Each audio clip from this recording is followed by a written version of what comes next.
ইব্রাহিম আলাইহিসসালামের চেতনা ছিল পারিবারিক জীবনে নিজে দাওয়াত গ্রহণের পরে নিজের পরিবারকে তাওহীদের দাওয়াত দেওয়া, নিজের সমাজের মানুষকে তাওহীদের দাওয়াত দেওয়া, রাষ্ট্রের সর্বোচ্চ পর্যায়ে তাওহীদের দাওয়াত দেওয়া। কিন্তু ইব্রাহিম আলাইহিস সালাম পদে পদে বাধাগ্রস্ত হয়েছিলেন, কিন্তু তিনি কখনো বাধাগ্রস্ত হওয়ার পরেও ইব্রাহিম আলাইহিসসালাম কখনো থেমে যায়নি, বরং তার ধারা অব্যাহত রেখেছেন। আমরা অনেক সময় তাওহীদের দাওয়াত দিতে গিয়ে সহিহ আকীদা গ্রহণ করার পরে এই সহিহ আকীদার মানহাজের দাওয়াত দিতে গিয়ে বাধাগ্রস্ত হয়ে আমরা দেখা যায় অনেক সময় পিছনে চলে আসি।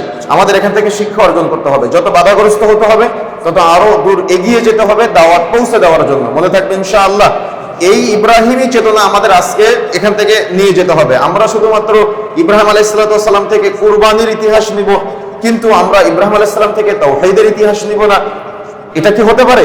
ইব্রাহিম আলাইহিসসালামের কুরবানির ইতিহাসটাও তো তাওহীদ কেন্দ্রিক, বুঝেন না মনে হয়? ইব্রাহিম আলাইহিসসালামের কুরবানির ইতিহাসটাও তো আল্লাহর সন্তুষ্টির জন্য। আমার কথা বুঝতে পেরেছেন?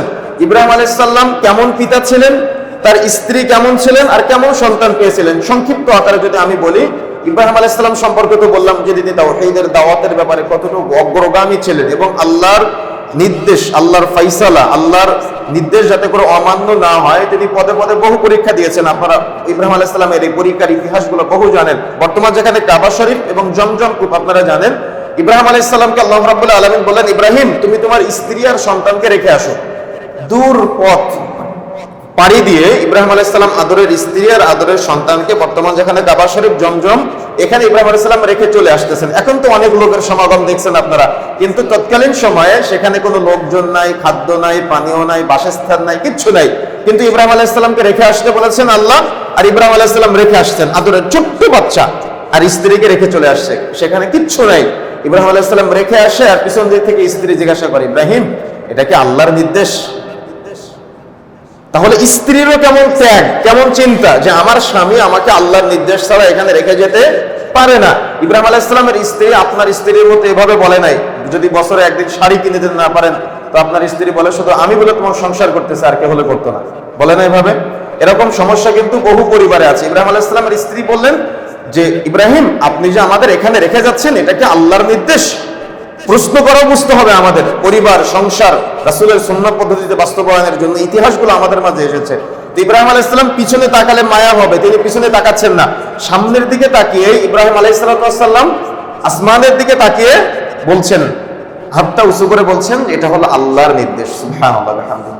তো যেই মুহূর্তে ইব্রাহিম আলাইহিস সালাম বললেন এটা আল্লাহর নির্দেশ, ওই মুহূর্তে ইব্রাহিম আলাইহিস সালামের স্ত্রী চিন্তা করলেন যে আল্লাহ আমাকে এখানে রেখে যাওয়ার নির্দেশ দিয়েছে, নিঃসন্দেহে ওই আল্লাহ আমার খাদ্যের ব্যবস্থা করবে, ওই আল্লাহ আমার পানীয়ের ব্যবস্থা করবে, ওই আল্লাহ আমার বাসস্থানের ব্যবস্থা করবে। সুবহানাল্লাহ ওয়া বিহামদিহি। কি এটা হলো একটা মায়ের শিক্ষা, এখান থেকে অর্জন করা প্রয়োজন আছে। তাহলে কেমন পিতা আর কেমন মা, তাদের সন্তান কেমন হয়েছে? আল্লাহ রাব্বুল আলামিন ইব্রাহিম আলাইহিস সালামকে যখন স্বপ্নযোগের মাধ্যমে দেখালেন যে ইব্রাহিম তোমার প্রিয় বস্তুকে কুরবানি করতে হবে, তখন ইব্রাহিম আলাইহিস সালাম বুঝে ফেললেন যে আমার আদরের সন্তানকে কুরবানি করতে হবে। ইব্রাহিম আলাইহিস সালামকে কেন্দ্র করে সমাজে প্রচলিত অনেক ঘটনা আছে। তিনি 3 দিন স্বপ্ন দেখেছিলেন, 3 দিনে 300 উট কুরবানি করেছিলেন, এগুলো ডাহা মিথ্যা কথা। ইব্রাহিম আলাইহিস সালাম গরিব মানুষ ছিলেন, তিনি 3 দিনে 300 উট কোথায় পাবে আর কোথা থেকে বা কুরবানি করবে, এগুলো প্রচলিত আছে, কিন্তু মূল ইব্রাহিম আলাইহিস সালামের ইতিহাস থেকে আমরা কখনো সহিহ বর্ণনা রিওয়ায়াতে আমরা এগুলো কখনো পাইনি। তো যেটা বলতে চাচ্ছিলাম, ইব্রাহিম আলাইহিস সালাম স্বপ্নযোগে দেখলেন আর ইব্রাহিম আলাইহিস সালাম নিজের সন্তানের সাথে পরামর্শ করছে যে আমি দেখেছি আল্লাহ রাব্বুল আলামিনের পক্ষ থেকে আমার প্রিয় বস্তু কুরবানি করার জন্য আল্লাহ রাব্বুল আলামিন নির্দেশ দিচ্ছে।